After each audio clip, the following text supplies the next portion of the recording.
नमस्कार दोस्तों, आप सभी का स्वागत है भोजपुरी फैमिली में। पवन सिंह की अपकमिंग भोजपुरी मूवी हर हर गंगे है। इस मूवी को सिनेमा आर्ट प्रेजेंट के बैनर तले बनाया जा रहा है और इस फिल्म का निर्देशक चंदन उपाध्याय और निर्माता अभिषेक श्रीवास्तव है। हर हर गंगे मूवी में पवन सिंह के साथ स्मृति सिन्हा लीड रोल में दिखेंगे। दूसरे प्रमुख कलाकार की बात करें तो उनमें अमित तिवारी, संजय वर्मा जैसे कलाकार भी देखने को मिलेंगे। हर हर गंगे भोजपुरी मूवी को मई महीना से उत्तर प्रदेश के वाराणसी जिला में शूटिंग चल रहा है। इस फिल्म को डायरेक्ट कर चंदन उपाध्याय और प्रोड्यूस कर रहे अभिषेक श्रीवास्तव। इस मूवी में आपको ड्रामा, एक्शन और रोमांस देखने को मिलेगा। पवन सिंह और स्मृति सिन्हा का जोड़ी दर्शकों को काफी पसंद आता है। कुछ दिन पहले उनका एक गाना रिलीज हुआ था जिसका नाम है ताड़ी से साड़ी, जो कि काफी सुपरहिट गया। पवन सिंह ने कुछ फोटो इंस्टाग्राम पर शेयर किया है जो कि तेजी से वायरल हो रहा है। इस फोटो में स्मृति सिन्हा, पवन सिंह और काफी और भी कलाकार हमें देखने को मिलते हैं, जैसे कि आप इस फोटो में देख सकते हैं। पवन सिंह की भोजपुरी मूवी हर हर गंगे में स्मृति सिन्हा और पवन सिंह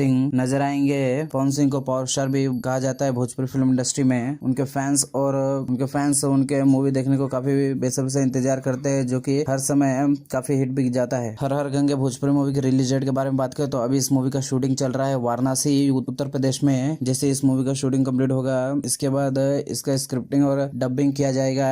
डबिंग के बाद इसका ट्रेलर रिलीज करके ये साल के आखिर में मूवी को रिलीज कर सकते हैं। हर हर गंगे भोजपुरी मूवी का म्यूजिक डायरेक्टर है ओम झा। दोस्तों, अगर आपको पवन सिंह की अपकमिंग भोजपुरी मूवी हर हर गंगे के बारे में और भी जानकारी जानना चाहते तो आप हमारे वेबसाइट bhojpurifamily.com पर भी जा सकते हैं। वीडियो अच्छा लगे तो वीडियो को लाइक करके चैनल को सब्सक्राइब कर लीजिए, क्योंकि ऐसे ही भोजपुरी फिल्म की अपडेट सबसे पहले हम आप तक पहुंचाते हैं।